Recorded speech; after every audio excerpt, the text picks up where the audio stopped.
1.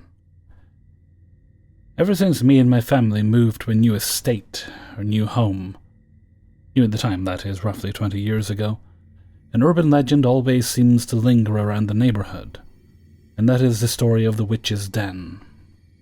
I was about 10 or 11 years old when we moved in, and I was excited that we were moving from a small house next to a main busy road in the town centre to an area where there was so much more room to explore. I knew that the new house was bigger and had a garden and a woodland area, locally known as Friday Woods, which is just shy of 380 acres approximately.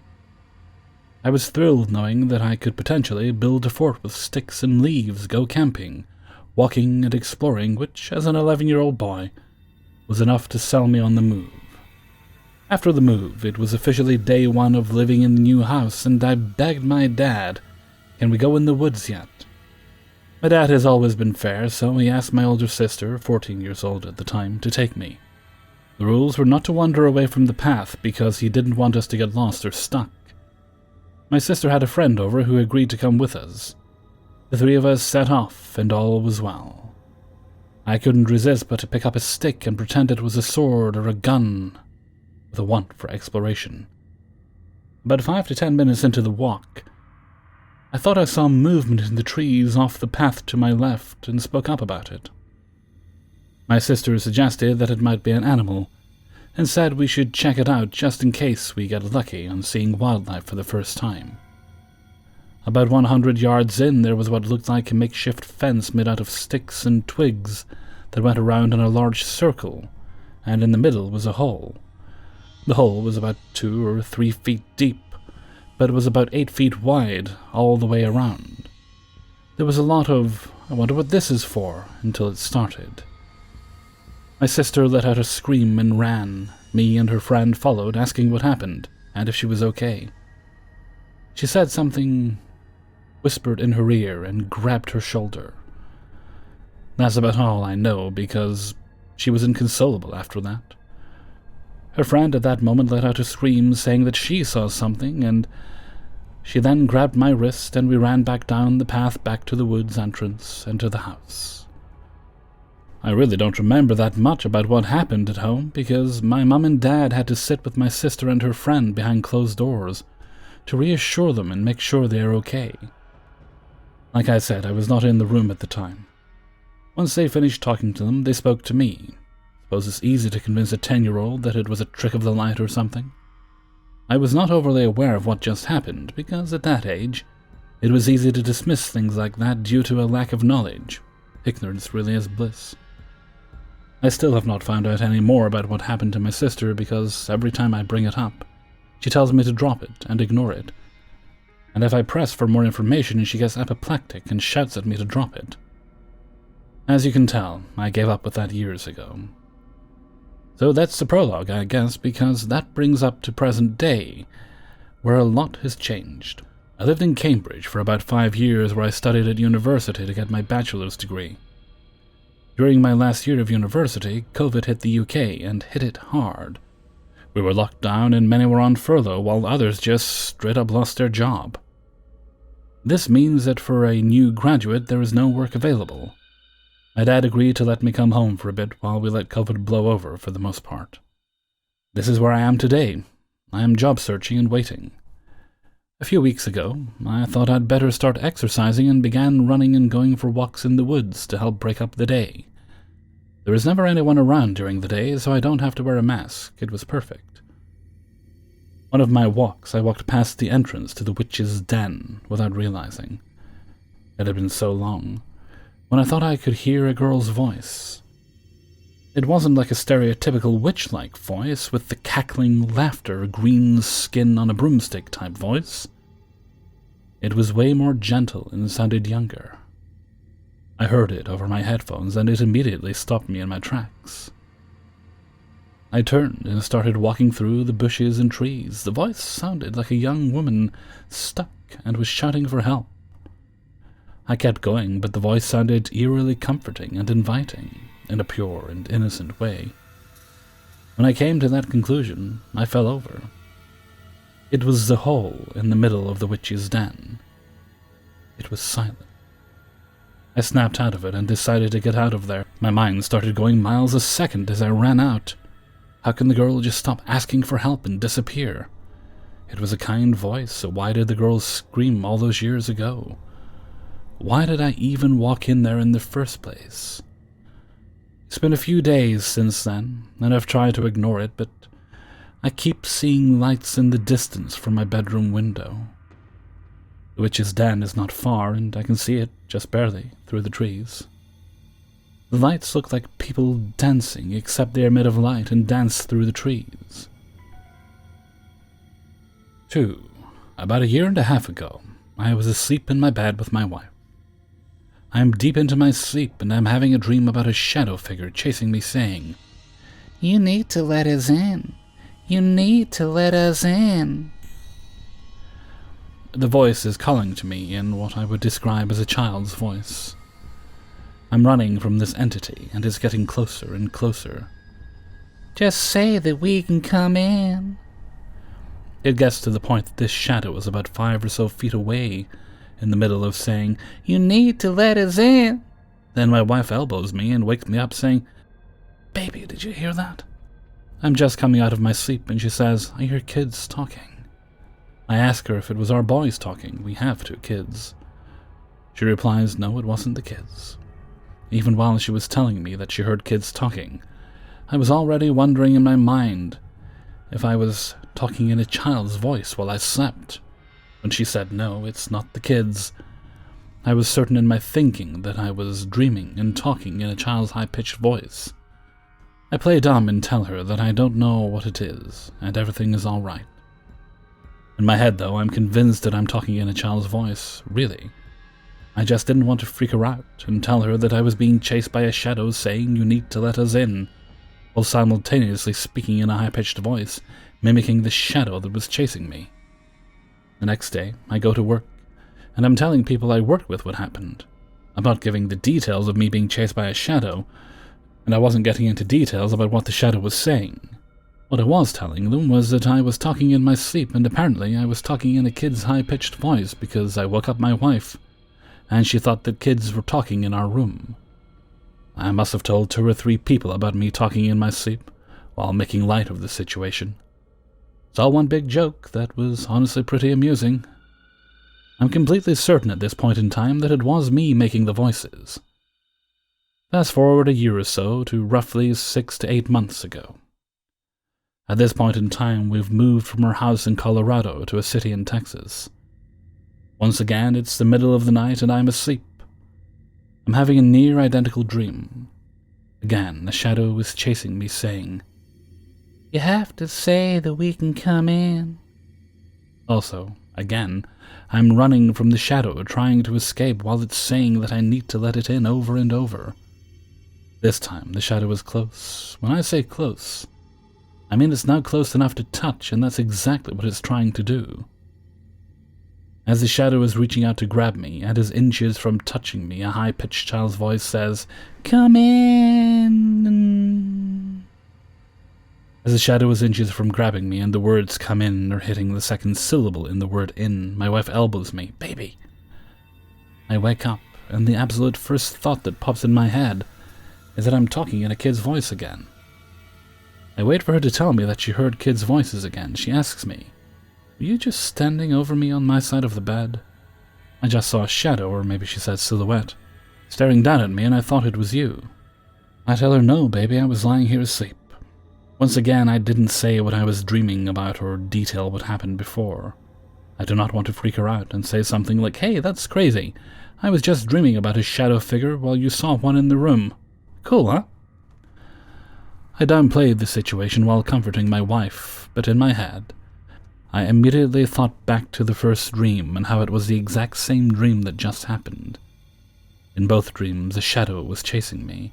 In both dreams, it was an identical high-pitched child's voice telling me to let us in.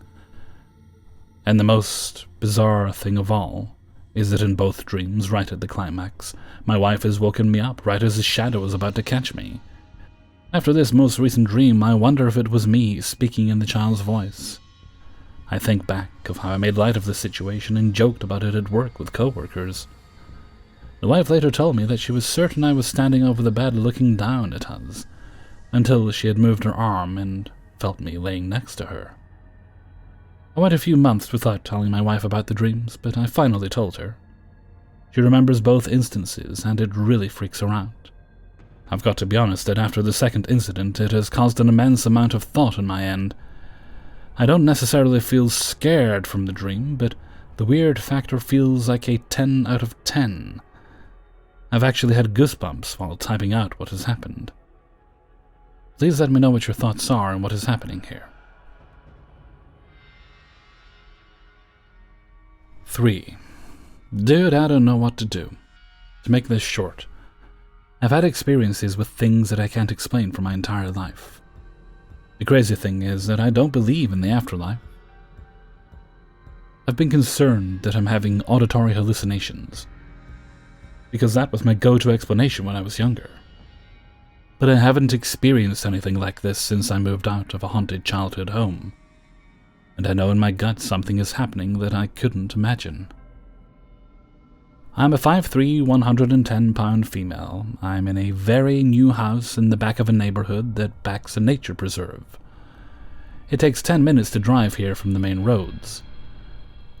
I'm here with my 6-year-old sister and 8-year-old brother. My parents are gone for the weekend. My tiny ass is the line of defense. The past few weeks I've experienced some really weird things at night, so often that I've been FaceTiming my boyfriend to take my mind off of it. He's skeptical, and thinks I'm freaking myself out most of the time. But last night when I saw some flowers hanging from my ceiling move like they'd been pushed, and heard a loud noise in the hall, he said he heard it too. I've been home all day. I took a nap on the couch earlier, went upstairs a few times, and usually leave the back door unlocked until I'm done for the night. This is important because I didn't think ghost when this went down. I thought I was gonna have to Drew Barrymore this shit. I have a post from a few years ago detailing events in an old farmhouse we moved out of. Whispering my name, shaking my bed at night, it was horrible, and I thought I was experiencing the beginnings of psychosis of some kind, until I realized everyone experienced it, including visitors. My brother straight up saw a demon, for lack of a better word. I've got PTSD. I've been scared that she'd come back since I left that place. I moved out for a few years and hadn't had issues that horrific until I moved back in with my parents. This house was built 4 years ago, and I think we're ranked in the top 10 safest neighborhoods even then. I've been through some shit, so I double-checked the locks. Okay, now for the shitstorm. I put the kids to bed, used the hot tub, changed and came downstairs because honestly I didn't think I could take another scare in my room as I'm trying to sleep. Of course, me being needlessly scared turns the volume up on this spooky shit. I'm sitting on the couch and getting a horrible feeling someone's watching from the windows behind me. I ignore it. I'm watching a show on low volume. My mom's room, which I have been in and out of all day, is to the left of the TV and very visible. I hear almost a scratching noise. I thought somehow the dog got locked in there, but the doorknob moved. I stand up, expecting to hear him scratch again, but I realize the dog is behind me. It's one of those long handles. I can see it's angled down. My panic response is to freeze. I can't take my eyes off the handle. I'm so convinced someone snuck in and was holding it in place. I keep watching it like an idiot before I creep to the kitchen behind me and grab a big knife. Then I realize I'm an idiot and there's no way I could fight someone off. I stand in the living room watching it, thinking about what to do, but mostly just dumbfounded and terrified. The garage is close to me, but the kids are in the front of the house, and the door nearest to them is heavy iron. No quick exit.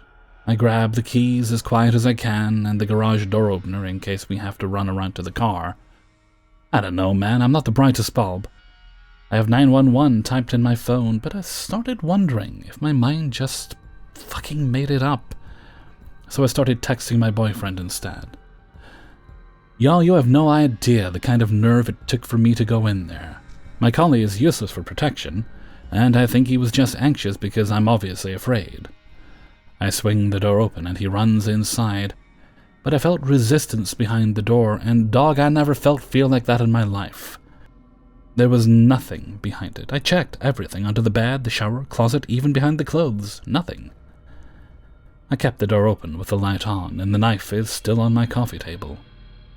It doesn't end there, because I swear to God I start hearing faint whistling. It's 2 a.m. No one is outside whistling. It sounds almost far away. Like, I'm not sure what I'm hearing for a bit. But when I started listening really hard, it suddenly sounded like a man exhaled behind me, and I jumped up again. Now it's quiet. I'm sorry if this is a mess or doesn't make sense. I'm not a storyteller, and I'm fucking exhausted. I don't know what to do. I don't believe in God or, protection magic. I don't even believe in ghosts, logically, but this shit follows me. The worst part is that it only happens when I'm really stressed, so I feel even more crazy. I took a picture of the doorknob. I don't really know what could have made it turn and stick on its own. I'm kinda chilling now, but my dog farted and I jumped out of my skin. Oh God, and I just remembered. My 8-year-old brother said something creepy last night when we were eating. It was dark out.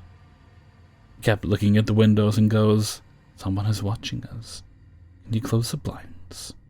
Maybe that set me up to be paranoid tonight, I'm not sure. But I completely forgot until just now, so it would have to be subconscious. When he was a baby in the old farmhouse, he would say spooky shit all the time. I don't know what's happening. I don't know what I'm asking for. Suggestions for a reluctant believer? 4. So this is my personal experience. It has only happened once and never again. But I will never forget it. It was a few years ago, in 2018. It was a school night, and I was having trouble sleeping. I usually take a while to fall asleep, but this was like I physically couldn't sleep. So I decided to go use the bathroom. I browsed on the phone on the toilet and just went along with my business. The way the house was structured was that there was a small hall connecting 2 rooms and the rest of the house. So when I walked back to the room, I looked out the hall to the kitchen as I see it. In the kitchen was a glowing light, as it was a rectangle shape floating. It's surrounded by a black mass of a smoky substance. Now at first I thought it was my fridge, but it was on the wrong side of the kitchen. Then I start to think of other reasons as it stared right at me. We kept eye contact for a minute, as I was so scared I didn't even think of filming with my phone. But I couldn't be staring all night. I need sleep and school is tomorrow, so I make a run for my room. As I shut the door, I feel it at the door, as it closed a big distance of the house in just a second. I didn't even lock the door. I didn't care and just jumped in bed and hid under my sheets. Next thing I knew, it was inside my room. I didn't even hear the door open. It just floated above my bed as it breathed down my neck. It soon lay in bed with me as I was petrified to move. The next morning it was gone, as I slept with that thing all night. I tell my family and friends, as my mother told me, it was a guardian angel. I'm still not sure what I saw, my rational explanation. I was just tired. I was hallucinating because of it. It wasn't a dream or sleep paralysis because I was moving and awake. I had another small experience with the same being as it slept in my bed again, as I just didn't try to do anything, and the next morning it was gone again. I haven't seen or felt it since. My brain thought it was the shape of a human with a long black body, and the light was his face. If you know what I saw, please tell me, because I will not let this rest. I know what I saw was a real being. We're both aware of each other, we both knew we saw each other. So I must know. Was it a ghost, a shadow person, an alien, angel, or a demon? Whatever it is, I'm just glad it was friendly. 5. What's your earliest memory of something wrong that couldn't be explained? For me, it was a house we lived in, the first house I lived in. There were several things that upset me, and when my mother tried to comfort me, she was clearly upset and couldn't tell me what had just happened. One of my oldest memories is being a toddler in the playpen and hearing a sad song on the radio, and the expected chorus shifted to "Darwin is dead." And the words were the same melody in the chorus as the real ones would have been. My beloved uncle, a teenager when I was born, is named Darwin. It absolutely shattered me. There was such a horrible sense of grief and sadness that settled over me, and I couldn't stop crying. I think I remember it because it was so traumatic at such an early age. Mom was clearly upset and tried to explain it away, but even at that age, I knew she was too scared and had no explanation, and was lying to me about what I'd heard. A few years later, I was approximately 5, and can remember playing behind Dad's recliner, and I heard the sound of one of my plastic flutes coming from the coat closet. It went on for a good while before I opened the door. Then the sound stopped. I took the flute to my mom and asked why it did that, explained what had happened, and again she was rattled and said it was just the wind. I knew better. I knew the sound the wind made, and it didn't come from an interior closet. I can remember overhearing her talking to my dad about being woken up at night, feeling watched, and thinking a little girl she saw by the bed was me, only to have her vanish seconds later. I can remember her telling my dad that all my brother's toys, which had been put up the night before, were all strung out the next morning, as if he'd gotten out of his crib and pulled them all out. That part could have really happened, but then my mom and dad weren't really deep sleepers, and their bedroom was right across from his.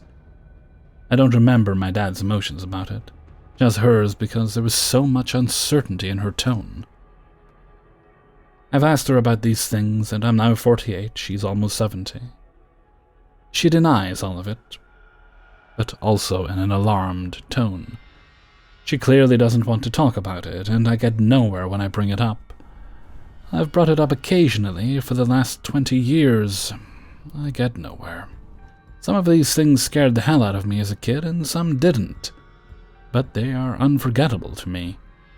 The logical part of my brain says they may be false memories, or memories formed while my brain was still developing an understanding of normal things.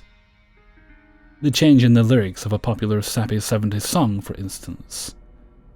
Yet there's another part of my brain that is deeply unsettled by what I remember. What's yours? Hey everybody, Hellfreezer here, and thank you very much for listening to 5 True Paranormal Stories, episode 257. And thank you very much to everybody who allowed me to use their stories in this video. If you enjoyed the video, then please do like and subscribe. Comments are also appreciated. And singing back up today, we had The Wind. Not sure if any of that crept in, but it was somewhat appropriate on the last story there. There it goes.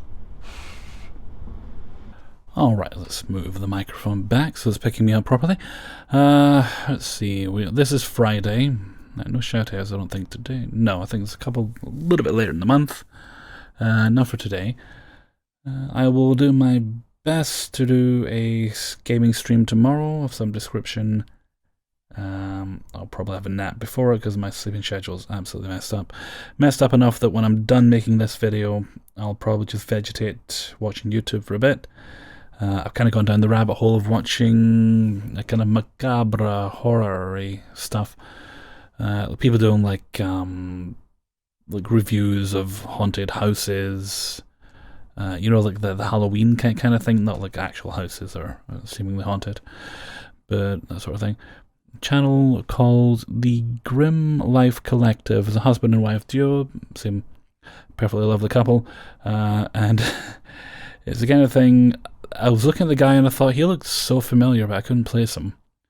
It turns out no, he doesn't look familiar, as in I haven't seen him before, But I have seen Jim Carrey before, and that's what it was. Basically, someone had pointed out, it looks all like Jim Carrey. I was like, yeah, he looks like Jim Carrey if he was hardcore. That's it. Some of the videos on the channel I'm not quite into. I think are a little bit, personally, I think they're in bad taste. Doesn't mean that they shouldn't do it. I just personally choose not to watch those ones, and I watch others.